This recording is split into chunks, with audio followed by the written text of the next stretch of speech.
फिर टॉपिक्स की बात हुई तो इनका निवेदन था कि बस मोटिवेशन पे कुछ भी बोल दीजिए आप। तो मैंने कहा भाई मैं मोटिवेशनल स्पीकर नहीं हूँ, मुझे वो सब नहीं आता है, आप मुझे कोई टॉपिक देंगे तो शायद मैं बात कर पाऊँगा।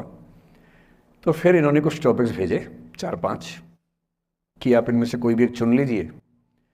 मुझे उनमें से जो सबसे ठीक लगा आप लोगों की उम्र को देखते हुए वो था the art of letting go, right, the art of letting गो।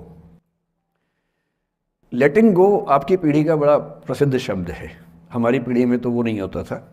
हम तो उस पीढ़ी के उस क्षेत्र के लोग हैं, मैं हरियाणा से हूँ, पंजाब का असर हम पे रहा है ठीक ठाक, हिंदी भाषी हम लोग रहे हैं। अंग्रेज़ी हालांकि मैं बोल लेता हूँ, कोई चिंता की बात नहीं है, लेकिन हिंदी ही मेरी आत्मा की भाषा है। तो जब मैंने सोचा कि लेटिंग गो, मैंने अपनी टीम से पूछा क्या होता है लेटिंग गो। तो हमारी टीम में कुछ यंग लोग हैं, उन्होंने बताया कि सर ये बहुत महत्वपूर्ण चीज़ है, आप लोग नहीं समझेंगे, हमारी पीढ़ी के लोग समझते हैं इस चीज़ को। लेट गो का मतलब होता है कि छोड़ो, जाने दो। तो मैंने कहा अच्छा, ये तो हमारी पीढ़ी में भी होता था, हम इसके लिए शब्द कुछ और बोलते थे, जैसे मैनू की, तेनू की, छड्डो यार, अरे मटिया दो, अरे भाड़ में जाए, अरे देखा जाएगा, अरे देख लाएंगे। तो हिंदी हो, पंजाबी हो, हरियाणवी हो, बिहार में अरे मटिया दो, तो वहाँ मटिया दो बोल देते हैं। इसलिए अंग्रेजी भाषा में एक मुहावरा आ जाने से ऐसा थोड़ा है कि भारत के लोग उसके बिना काम चला रहे थे, यहाँ भी काम चल ही रहा था लंबे समय से। तो फिर मैंने कहा ये टॉपिक ठीक है, और जिस उम्र के बच्चों को एड्रेस करना है उस उम्र के बच्चे अक्सर इमोशनल टर्मोइल में रहते होंगे। यही उम्र है जब दिल लगता है, टूटता है, और करियर बनेगा नहीं बनेगा, फेलियर्स मिलते हैं।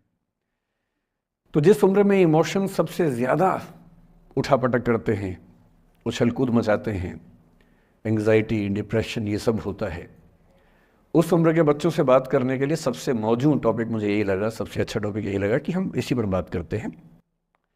मैं पहले डिस्क्लेमर्स लगा दूं, मैं मनोविज्ञान का अध्यापक नहीं हूं, मैंने साइकोलॉजी में ना एमए किया है, ना एमफिल, ना पीएचडी किया है, ना मैं मोटिवेशनल चीज़ें करने का कोई सर्टिफाइड अध्यापक हूँ। मैं तो अपने जीवन के अनुभवों से, साहित्य से, दर्शन से, कानून से, पढ़ते पढ़ते जो मैंने सीखा, और बाकी उस सबसे ज़्यादा सीखा 50 साल के जीवन में, जिसमें से 25 साल का जीवन अध्यापन में और अपना उद्यम करने में खर्च हुआ। अनुभवों से बड़ा कोई गुरु नहीं होता, तो मैं अनुभवों से सीख के बातें करना पसंद करता हूँ। हालांकि हंसराज कोडिस का खौफ इतना ज़्यादा होता है कि जब मुझे पता लगा कि मेरा टाइम फिक्स हो गया आने का, मैंने अपनी टीम से कहा कि यार लेटिंग गो भी कोई किताब है तो देखो मैं देख तो लूँ क्या होता है। तो 2 किताबें उन्होंने भेजी, बड़े भारी भरकम अंग्रेजी ऑथर्स की थी। तो मैंने 4-5 दिन पहले पढ़ना शुरू किया, 5-10 मिनट पढ़ के मुझे लगा कि उससे बात बनेगी नहीं, वो अलग ही टाइप की बातें थी, बड़ी थ्योरेटिकल सी बातें। तो मैंने कहा क्या थियरी में क्या रखा है, हम बच्चों से बच्चों की जुबान में बात करेंगे, उसका मज़ा ज़्यादा है, क्यों थियरी में जाए।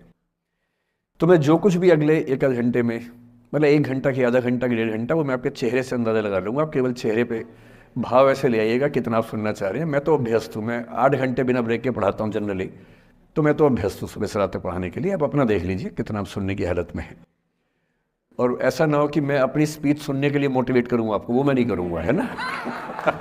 उससे अच्छा, उससे बेहतर ये है कि हम बीच में छोड़ देंगे, और मैं आपकी उम्र का भी ध्यान रखूँगा। छोटे छोटे बच्चे हैं, इतना टॉर्चर ठीक नहीं है, तो ध्यान रखेंगे। पर मेरा ख्याल है कि आपको मज़ा आएगा, क्योंकि आपकी उम्र से जुड़ी बातें हैं, आपको अच्छा लगेगा।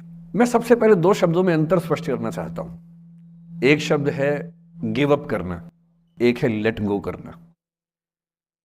कभी कभी लगता है कि दोनों बातें एक जैसी हैं, पर दोनों बातें एक जैसी हैं नहीं। गिव अप करने का मतलब होता है हार मान लेना। मसलन आप कुछ कोशिश कर रहे हैं, जैसे मैं इसी एग्जांपल से बात करता हूँ, पलक ने कोशिश की कि मैं यहाँ पर आ जाऊँ, कोशिश की, और मैं ये नहीं कहना चाह रहा कि मैं बहुत व्यस्त आदमी हूँ, लेकिन हाँ व्यस्तताएं रहती हैं। मैं आजकल अवॉइड करता हूँ कि कहीं जाऊँ, क्योंकि पता नहीं पिछले 3 साल में ऐसा क्या हुआ, इन्विटेशंस इतने मुझे आने लग गए हैं। मैं 25 साल से पढ़ा रहा था, कोई पूछता भी नहीं था मुझे। ये कोविड में यूट्यूब में पता नहीं क्या हुआ है, अब पता नहीं कहाँ कहाँ से इन्विटेशन आते हैं। कुछ तो ऐसी जगह से आते हैं जिससे कोई दूर दूर तक मेरा संबंध ही नहीं है। कोई बड़ी कंपनी है, उस कंपनी का इन हाउस प्रोग्राम है, कह रहे वहाँ के मोटिवेट कर। तो मैंने कहा मैं कैसे मोटिवेट कर दूँ, तो फिर अब हमने पॉलिसी बनाई है कि जितना कम हो सके उतना कम जाएं। रमा जी का आदेश तो मेरे सर माथे पर है, मेरी सीनियर है, मैं उनको मना नहीं कर सकता हूँ, लेकिन जनरली मैं कोशिश करता हूँ कि ना जाऊँ। अच्छा, मना करना खराब लगता है, तो हम क्या करते हैं कि धैर्य की परीक्षा लेते हैं। जैसे इनके लिए हमने सिंपल पॉलिसी है कि जब कोई बच्चा कहे आने के लिए, उसको बोलो कि सर 3 महीने फ्री नहीं है, 6 महीने फ्री नहीं है, 1 साल चंद्रमा पर गए हुए हैं, कुछ ऐसा वैसा बोल के टालो, किसी का दिल भी ना दुखे और मैं भी अपना समय बचा लूँ। तो हमने इनको बहुत परेशान किया, 3 बार 4, मतलब किया तो मेरी टीम के मेंबर ने, पर मेरे निर्देश पे किया, तो आप उनको मत कुछ कहिएगा, मैंने कहा सर। तो 3 बार 4 बार 5 बार टाला, नहीं हो पाएगा, कोशिश करेंगे, अच्छा देखते हैं, नहीं हो पा रहा है, ऐसे करके। अब इनके सामने 2 ऑप्शन थे। एक ऑप्शन ये था कि हार मान लेती और अंत में बोलती कि चलिए कोई बात नहीं, दुख हो रहा है हमें, ये होता है गिव अप करना। एक दूसरा चांस भी होता है, दूसरा स्टैंड भी होता है कि कोई चीज़ आप हासिल करना चाह रहे हैं, आपको नहीं मिल रही। मसलन ये मुझे बुलाना चाहिए, मैं नहीं आ रहा, मैं बिना बात के भाव खा रहा हूँ, नहीं आ रहा हूँ। और एक समय के बाद ये इस मूड में आ जाती कि भाड़ में जाओ, नहीं यार तो भाड़ में जाओ, तुम जैसे बहुत देखे हैं, एक ढूंढेंगे 100 मिल जाएंगे तुम्हारे जैसे, क्या समझते हो अपने आप को। और फिर मैं कहता मैं आना चाहता हूँ, कहते नहीं हम नहीं बुलाएंगे आपको। ये होता है लेट गो करना।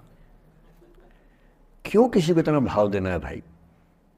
अगर कोई चीज़ नहीं हासिल हो रही तो भाड़ में जाए, क्यों किसी के लिए फ्रस्ट्रेशन झेलनी है, क्यों परेशान होना है। गिव अप करने में और लेट गो करने में इतना ही अंतर है कि आपने हार मान ली या आपने जहन से निकाल दिया, दिमाग से ही निकाल दिया। किसी चीज़ को दिमाग से निकाल देना लेट गो करना है, किसी चीज़ के लिए कोशिश करते करते हार मान लेना और उस हार की फ्रस्ट्रेशन के साथ जीना गिव अप करना है। मुझे खुशी है कि आपकी मोटिवेशनल सोसाइटी के मेंबर्स कम से कम गिव अप नहीं करते। अच्छा, वो लेट गो भी नहीं किया मुझे, वरना मेरा सम्मान बच गया। और ये अच्छा है कि इसी विषय पर हम बात करना चाह रहे हैं।